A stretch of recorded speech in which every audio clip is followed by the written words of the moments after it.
Sandwich বানানোর জন্য প্রথমে মাংসটা সেদ্ধ করে নিব। তার জন্য একটা কড়াই পরিমাণ মতো পানি দিয়ে দিয়েছি। এরপর মাংসটা দিয়ে দিচ্ছি, দিয়ে অল্প একটু আদা আর 3-4 কোয়া রসুন থেতো করে দিচ্ছি, সাথে সামান্য গরম মশলা দিচ্ছি, দিয়ে নেড়েচেড়ে খুব ভালোভাবে সেদ্ধ করে নিব।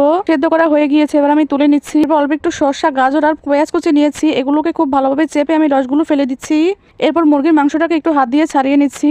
ছাড়িয়ে নেওয়া হয়ে গিয়েছে, এবার আমি হালকা ভেজে নিব। তার জন্য কড়াইয়ে পরিমাণ মতো তেল দিয়ে দিয়েছি। এরপর মাংসটাকে দিয়ে সামান্য গরম মশলা দিয়ে 2 থেকে 3 মিনিট নেড়ে ছেড়ে ভেজে আমি তুলে নিচ্ছি। এরপর একটা সস বানিয়ে নিব। তার জন্য ব্লেন্ডার জারে নিয়ে নিয়েছি 3 টেবিল চামচ গুঁড়া দুধ, 3 টেবিল চামচ সয়াবিন তেল, 3 টেবিল চামচ পানি, সামান্য লবণ, কয়েকটা গোলমরিচ, 1 টেবিল চামচ চিনি দিয়ে ব্লেন্ড করে নিব। আমি 2টা ডিম শুদ্ধ করে নিয়েছি, ডিমগুলোকে হালকা কেঁচুনি দিয়ে কেচে নিচ্ছি।